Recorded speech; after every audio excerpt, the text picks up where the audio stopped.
नमस्कार विद्यार्थियों, मैं विकास कुमार रक्षक आप सभी प्रतिभागियों का हिंदी धारा के डिजिटल प्लेटफॉर्म पर स्वागत करता हूं।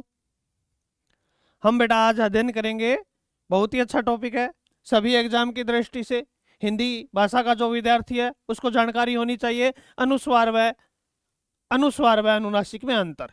देखिए बेटा, बात कर रहा हूं मैं अनुस्वार व अनुनासिक में अंतर है। आमतौर पर प्रश्न पूछा जाता है, छोटी सी बात है लेकिन फिर भी प्रश्न है वो गलत हो जाता है। सबसे पहली बात, एक तो ये चिन्ह दिखाई दे रहा है आपको, और उसके बाद बेटा एक आपको ये वाला चिन्ह दिखाई दे रहा है। ठीक है, सबसे पहले बेटा इनके नाम क्या होते हैं। इस चिन्ह को कहा जाता है, देखिए ये तो शिरोरेखा है, ये तो क्या है, ये तो शिरोरेखा है, और इस शिरोरेखा के ऊपर ये हल्का सा एक बिंदु है, इसे कहा जाता है, नाम क्या है इसका। सबसे पहले बेटा नाम की बात कर रहा हूं मैं, तो इस बिंदु का नाम क्या है, अनुस्वार। क्या कहते हैं इसको, इसको कहते हैं अनुस्वार। अनुस्वार। और बेटा फिर गौर करना, थोड़ी सी बात गौर करना कि ये तो वापस क्या है, ये वापस है, ये तो शिरोरेखा है, ये तो शिरोरेखा है, और इस शिरोरेखा के ऊपर ये जो चिन्ह दिखाई दे रहा है ये बिंदु है वापस, अनुस्वार ये। लेकिन बेटा यहां एक चिन्ह और लगाया गया है, एक चिन्ह और लगाया गया है। इस चिन्ह का पूछे कि ये चिन्ह कौन सा है, ये वाला चिन्ह अर्धचंद्राकार चिन्ह है, इसको बोलते हैं बेटा हलंत चिन्ह। हलंत चिन्ह, देखिए बेटा हलंत चिन्ह ऐसा ही लगाया जाएगा, ऐसे लगाया जाएगा हलंत चिन्ह। हलंत चिन्ह का प्रयोग इसी प्रकार होता है, लेकिन जब बेटा अनुस्वार है उस अनुस्वार के नीचे हलंत चिन्ह लगाया जाता है ना, तो ऐसे न लगा करे, फिर हम किस प्रकार लगाएंगे, ऐसे लगाएंगे हलंत चिन्ह को, ये हलंत चिन्ह है। ठीक है, एक तो ये बात ध्यान रखनी है कि ये चिन्ह कौन सा है, ये हलंत चिन्ह है। ये वाला जो चिन्ह दिखाई दे रहा है आपको, ये चिन्ह है, ये हलंत चिन्ह है। और इस पूरी की पूरी आकृति है, इस पूरे के पूरे को क्या बोलते हैं, इसको बोलते हैं बेटा अनुनासिक। चंद्रबिंदु नहीं बोलते हैं भाई इसको, चंद्रबिंदु है, शुद्ध उच्चारण है। एक तरफ तो है अनुस्वार और एक तरफ क्या है, अनुनासिक है। ये तो अनुस्वार है और ये अनुनासिक है। अब बेटा इनके अंदर है अंतर क्या होता है, अंतर क्या होता है। पहला अंतर लिख रहा हूं मैं, पहले बेटा मैं अनुस्वार का एक अंतर लिख रहा हूं, तुलनात्मक अध्ययन कर लेंगे। पहला अंतर लिख रहा हूं मैं, अनुस्वार है, इसका अंतर लिख रहा हूं। क्या लिखा है कि इसके उच्चारण में, इसके उच्चारण में यानी अनुस्वार के उच्चारण में हवा केवल नाक से बाहर निकलती है, केवल नाक से बाहर निकलती है। उच्चारण करेंगे तो हवा है, फेफड़ों से उठने वाली हवा है, वो केवल नाक के द्वारा बाहर निकलती है। ये पहला अंतर आ रहा है कि जब भी अनुस्वार का उच्चारण करते हैं तो हवा है वो केवल और केवल नाक द्वारा बाहर निकलेगी, पहला अंतर है। फिर बेटा अनुस्वार में क्या होगा, सॉरी अनुनासिक में क्या होगा, अनुनासिक में होगा, पहला अंतर अनुनासिक का लिख रहा हूं मैं, इसके उच्चारण में, इसके किसके, अनुनासिक के उच्चारण में, इसके उच्चारण में, इसके उच्चारण में हवा, इसके उच्चारण में हवा किससे, नाक व मुख, नाक व मुख दोनों से बाहर निकलती है, दोनों से बाहर निकलती है, बाहर निकलती है, निकलती है। ये पहला अंतर है बेटा। अनुस्वार का उच्चारण करेंगे तो हवा है वो केवल नाक से बाहर निकलेगी, और जब अनुनासिक यानी क्या बोलते हो आप, चंद्रबिंदु, अनुनासिक है शुद्ध उच्चारण में, बार बार कह रहा हूं अनुनासिक शुद्ध उच्चारण है, लेकिन चंद्रबिंदु भी कुछ बच्चे बोलते हैं, तो इसके उच्चारण में हवा मुख व नाक दोनों से बाहर निकलती है। ये पहला अंतर है बेटा अनुस्वार और अनुनासिक में। अब बेटा दूसरे अंतर की बात कर लेते हैं। दूसरा अंतर क्या है, अंतर नंबर 2, अनुस्वार है, यह एक क्या है, स्वतंत्र ध्वनि है। ये एक स्वतंत्र ध्वनि है। अनुस्वार है, ये एक स्वतंत्र ध्वनि है, स्वतंत्र ध्वनि है। ये स्वतंत्र है ना, तो ये स्वतंत्र ध्वनि नहीं है बेटा, स्वतंत्र ध्वनि नहीं है। मतलब क्या है कि यह कौन, अनुनासिक, यह अनुस्वार का हलंत रूप है। ये जो अनुस्वार है ना, आपको पहले ही बताया था कि अनुस्वार है, इसका आधा रूप है ये हलंत का चिन्ह है। इसका मतलब अनुस्वार को आधा कर दिया हमने, हलंत कर दिया। अनुनासिक है ना, ये इस अनुस्वार का आधा रूप है, तो यह अनुस्वार का हलंत रूप है, यानी आधा रूप है, हलंत रूप है। ये दूसरा अंतर है बेटा, अनुस्वार का हलंत रूप है। ये दूसरा अंतर है अनुस्वार और अनुनासिक में। प्रश्न पूछा जाएगा, प्रश्न पूछा जाता है, आगे भी जाएगा, ध्यान रखना बेटा, बहुत अच्छा प्रश्न है। अंतर भी आ रहे हैं साथ साथ, ठीक है। दूसरा अंतर हो गया आपका।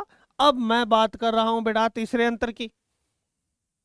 तीसरा अंतर क्या है, तीसरा अंतर क्या है कि अनुस्वार की मात्रा, अनुस्वार की मात्रा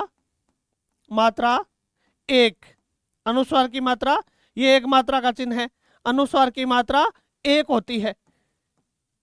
सॉरी, अनुस्वार की मात्रा है ना, अनुस्वार की मात्रा कितनी होती है, अनुस्वार की मात्रा दो, और ये दो मात्रा का चिन्ह है गुरु। अनुस्वार की मात्रा दो होती है, बेटा। जब हम छंद करते हैं, काव्य के अंदर छंद करते हैं, तो इनकी मात्राएं काउंट की जाती है। ग्रामर में भी की जाती है, व्याकरण में भी की जाती है। आपसे सीधा ही पूछ लेंगे, मान लो आपसे पूछ लिया कि कंचन शब्द में मात्रा कितनी है, तो बेटा च में एक मात्रा है, न में एक मात्रा है, और क के ऊपर अनुस्वार लगाया। अगर अनुस्वार न होता तो क की एक मात्रा होती, लेकिन अनुस्वार लग गया तो इसकी कितनी मात्रा है, दो मात्रा है। कुल मात्राएं कितनी हो गई, कुल मात्राएं कंचन शब्द में कितनी हो गई, चार मात्राएं हो गई। इस प्रकार का प्रश्न पूछा जाता है। तो मात्रा कितनी होती है, अनुस्वार की मात्रा है वो दो होती है, अनुस्वार की मात्रा दो होती है, तो बेटा तो क्या है, अनुनासिक की मात्रा कितनी होगी, चंद्र बिंदु की मात्रा एक होगी। अनुनासिक की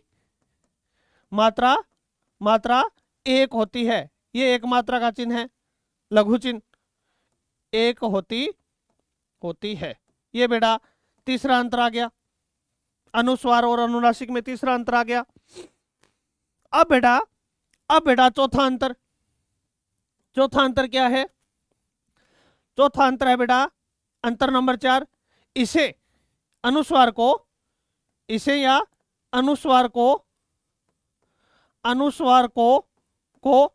अयोगवाह कहा जाता है, अयोगवाह कहा जाता है। क्या कहा जाता है बेटा, अयोगवाह कहा जाता है, ठीक है। अयोगवाह का अर्थ होता है, बेटा, यहां कर रहा हूं मैं, ए प्लस योग प्लस वाह, इस प्रकार बना हुआ शब्द है। वाह का अर्थ होता है बेटा वहन करना, यानी चलना। योग का अर्थ होता है बेटा जोड़, और ए का अर्थ होता है नहीं, यानी ये इसका जोड़ नहीं है, फिर भी साथ चलता है। किसके, ना ही तो ये स्वर माना जाता है, ना ही ये व्यंजन है। अनुस्वार है ये, ना ही तो स्वर ना ही व्यंजन, यानी स्वर और व्यंजन है, स्वर और व्यंजन है, इनके साथ योग नहीं है, फिर भी साथ रहता है, ठीक है। इतनी बात, यानी इसका प्रयोग हमेशा ही स्वर पर किया जाता है। बेटा अब मैंने ये कंचन शब्द लिखा था, तो इसमें बेटा क आधा है और ए पूरा है, क आधा था और ए क्या था, पूरा ए था, तो ए के ऊपर इसका प्रयोग हुआ है, यानी साथ रहते हैं, योग नहीं होता, फिर भी साथ वहन करते हैं, साथ रहते हैं, अयोगवाह कहा जाता है। किसे कहा जाता है अयोगवाह? अनुस्वार को अयोगवाह कहा जाता है, अयोगवाह कहा जाता है। फिर बेटा यहां मैं क्या लिखूंगा? अनुनासिक में दूसरा नाम क्या है? इसे, यानी अनुनासिक को इसे विकसित, विकसित स्वर, इसे विकसित स्वर कहा जाता है। विकसित स्वर मान सकते हो, या तो विकसित स्वर बोल सकते हो आप, या फिर बेटा इसको विशेष स्वर भी बोल सकते हो। विशेष, विशेष स्वर कहा जाता है, कहा जाता है। अयोगवाह है, दो होते हैं, एक तो बेटा अनुस्वार होता है अयोगवाह है, और एक बेटा विसर्ग होता है अयोगवाह है। ध्यान रखना, अनुस्वार भी अयोगवाह है और विसर्ग भी अयोगवाह है। इन दोनों को अयोगवाह स्वर कहा जाता है, या अयोगवाह वर्ण भी बोल सकता हूं मैं, अयोगवाह वर्ण है दोनों के दोनों। हमें क्या किया है? इसको तो बेटा अंग के रूप में पढ़ा दिया और इसको अ के रूप में पढ़ा दिया, जबकि अंग और अ होते ही नहीं है। अनुस्वार को अनुस्वार और विसर्ग बोला जाता है, इनको अनुस्वार कहते हैं हम, अंग और अ नहीं बोलते। हमें बताया गया था प्रारंभिक कक्षाओं में कि अंग और अ यानी स्वरों के 12वें और 13वें वर्ण, 12वें और 13वां वर्ण है, उसको अंग अ बोलते हैं हम, ऐसा नहीं है। अनुस्वार कहेंगे इसको और इसको विसर्ग कहेंगे, दोनों को अयोगवाह भी कह सकते हैं। ठीक है, ये इतनी बात होगी। 4 अंतर हो गए। 5वां अंतर बेटा, 5वां अंतर क्या है? ध्यान रखना, ग्रामर की दृष्टि से बहुत महत्वपूर्ण अंतर है। 5वां अंतर, इसका उच्चारण, इसका किसका? अनुस्वार, इसका उच्चारण, अनुस्वार का उच्चारण, जब हम उच्चारण करते हैं अनुस्वार का उच्चारण, उच्चारण रुक कर किया जाता है, एक ही झटके में नहीं किया जाता, रुक करे, रुक करे किया जाता है, किया जाता है। इसका उच्चारण है बेटा वो रुक कर किया जाएगा, थोड़ा रुका जाएगा बोलने में, और इसका उच्चारण एक ही झटके में किया जाता है। ग्रामर की दृष्टि से महत्वपूर्ण प्रश्न है इसका उच्चारण। इसका किसका मतलब? मतलब मैं अनुनासिक यानी चंद्र बिंदु की बात कर रहा हूं। इसका उच्चारण, इसका उच्चारण, इसका उच्चारण, उच्चारण एक ही झटके में किया जाता है, एक ही झटके, एक ही झटके में होता है। लगातार भी बोल सकता हूं मैं, एक ही झटके में होता है, यानी हवा है वो एक ही झटके में मुंह व नाक दोनों द्वारा बाहर निकल जाएगी। ये 5 अंतर थे ग्रामर की दृष्टि से। कितने अंतर है? 5 अंतर है अनुस्वार के अंदर और अनुनासिक के अंदर। बेटा एक प्रश्न, बहुत अच्छा प्रश्न, बहुत शानदार प्रश्न यहां से पूछा जाता है, अनुस्वार और अनुनासिक में अंतर। अब बेटा एक महत्वपूर्ण बात और याद रखना, बहुत ही महत्वपूर्ण है। क्या होता है कि आमतौर पर बच्चे तत्सम तद्भव रटते हैं, मानता हूं मैं रटने वाली चीज है, लेकिन बेटा कुछ नियम भी है, कुछ ट्रिक भी है जो सदैव काम करेगी। ध्यान रखना, अनुस्वार है ना, अनुस्वार, जब ये अनुस्वार लग जाए तो वो शब्द है वो सदैव ही क्या होगा?